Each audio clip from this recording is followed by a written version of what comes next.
Couche-Tard Podcast Express. Est-ce qu'on peut rattraper le coup avec une fille par message? C'est ce que nous allons voir aujourd'hui. Cher auditeur, est-ce que tu te reconnais dans un des scénarios suivants? Premier scénario, tu étais en rendez-vous avec une femme. Lors de ce rendez-vous, tu as commis un faux pas, ça l'a refroidi et le rendez-vous s'est terminé en mineur. Tu es attiré par cette femme et tu te demandes comment rattraper le coup et quel message lui envoyer. Deuxième scénario, tu as eu 1, 2 ou 3 rendez-vous avec une femme. Pendant ces rendez-vous qui étaient sympathiques, il ne s'est malheureusement rien passé. Tu sens que son intérêt est en train de diminuer et tu te demandes comment rattraper le coup et quel message lui envoyer. Troisième scénario, pendant votre rendez-vous ou à la fin du rendez-vous, tu as essayé de l'embrasser. Mais elle t'a présenté sa joue. Et toi, tu l'as pris comme un refus.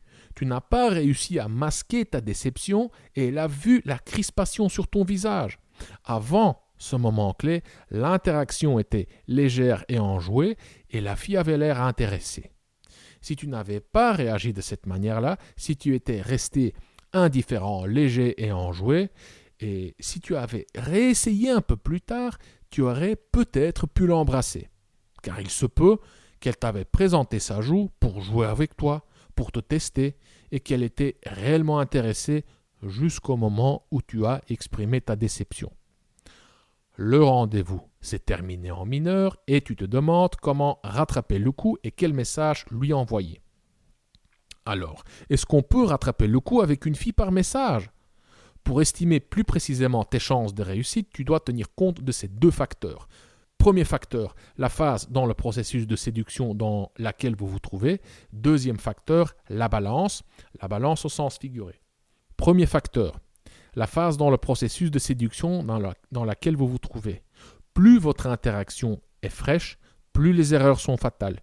Plus vous vous situez au début du processus de séduction, plus les erreurs sont fatales. S'il ne s'est encore rien passé entre vous, pas de bisous, pas de crac-crac, moins tu as de chances de rattraper le coup. Donc, si vous vous êtes vu 1, 2 ou 3 fois sans qu'il ne se soit passé quelque chose entre vous, ça va être difficile de rattraper le coup. Deuxième facteur, la balance. Par la balance, je veux dire le rapport de force. Qui court après qui? Qui de vous deux est plus intéressé par l'autre? Toi ou elle? Qui des deux est plus attiré par l'autre? Toi ou elle? Si c'est toi qui lui cours après, donc si la balance penche en ta défaveur, ça va être compliqué de rattraper le coup. Tu écoutes ce podcast parce que tu adores ma voix ou bien parce que tu as foiré le coup avec une femme. Vous vous trouvez au début du processus de séduction, vous vous êtes vu 1, 2 ou 3 fois, il ne s'est rien passé entre vous et la balance penche en ta défaveur et c'est pour ça que tu es ici. Si tu te reconnais dans cette description, alors ça va être compliqué de rattraper le coup, voire impossible. Pourquoi? Parce qu'on n'a qu'une seule chance de faire une bonne première impression. Les premières impressions sont coriaces. Une fois qu'on se fait une idée de quelqu'un, une opinion de quelqu'un, c'est très difficile de modifier cette opinion. Ça demande du temps, des efforts et de bonnes émotions. Tu dois vivre de bonnes émotions intenses, et ces émotions doivent être liées à cette personne pour que tu changes ton opinion la concernant. Mais, même si ça va être compliqué de rattraper le coup, puisqu'on n'a rien à perdre, on peut quand même essayer. Espoir, espoir. Alors, quoi lui envoyer? Cela va dépendre de ta situation. Je ne pourrai pas te donner une réponse sur mesure, donc je vais te donner 2 pistes qui me viennent à l'esprit. Il y en a sûrement d'autres, mais encore une fois, ces 2 pistes sont celles qui me viennent à l'esprit maintenant. Première piste, tu lui envoies un message sincère venant du cœur. Ça passe ou ça casse. Prenons le scénario dans lequel tu étais vexé parce qu'elle t'avait présenté sa joue quand tu as essayé de l'embrasser. Voici ce que tu pourrais lui envoyer. Début du message. Salut Sophie, je vais être franc avec toi. J'ai envie de te revoir. Effectivement, l'expression que tu as vue sur mon visage à la fin du rendez-vous était de la pure déception car j'avais tout simplement envie de t'embrasser. Point, fin du message. Encore une fois, ça passe ou ça casse, 9 fois sur 10, ça casse. Deuxième piste, tu fais la même chose, mais non pas par message, mais carrément au téléphone. Tu l'appelles, Tu prends ton courage à 2 mains et tu l'appelles. Tu sens déjà le stress, tu sens déjà la nervosité, tu n'as pas envie de l'appeler, je sais. Mais si tu veux rattraper le coup, tu devras prendre des risques. Si tu veux changer cette mauvaise première impression, tu devras changer ses émotions et par téléphone, c'est plus facile que par message. C'est un pote qui m'a donné cette idée.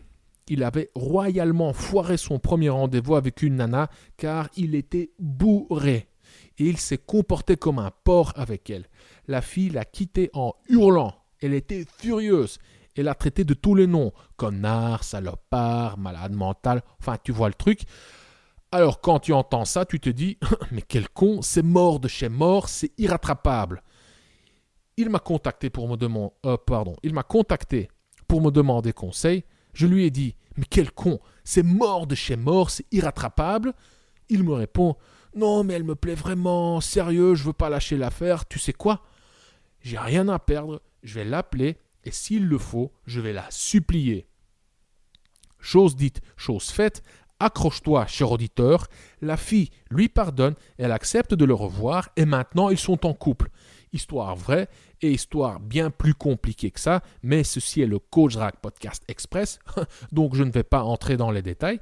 La morale de l'histoire est qu'il y a toujours des exceptions et qu'il faut savoir prendre des risques. Bien qu'ici, on ne peut pas vraiment parler de risques, car il n'avait rien à perdre et toi non plus, cher auditeur, tu n'as rien à perdre. Encore une fois, si vous vous êtes vu qu'une, 2 ou 3 fois, s'il ne s'est rien passé entre vous et si la balance penche en ta défaveur, tu as très peu de chances que ça marche. Si ta tentative de rattraper le coup ne marche pas, alors quoi faire? Tu penses tes blessures, tu passes à autre chose et tu diversifies ton portefeuille.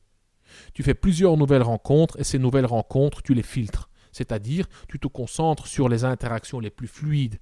Tu te concentres sur les femmes qui se montrent complaisantes, celles qui facilitent le processus de séduction, celles qui facilitent le rapprochement, celles qui acceptent le rendez-vous et qui, pendant le rendez-vous, participent à la danse, celles qui rigolent quand tu racontes une blague, celles qui se penchent vers toi quand tu te penches en avant pour leur murmurer un truc à l'oreille, celles qui acceptent ta proposition d'aller prendre un verre chez toi après le rendez-vous, celles qui te touchent en retour quand tu inities le contact physique. Bref, tu diversifies ton portefeuille et tu te concentres sur les femmes intéressées.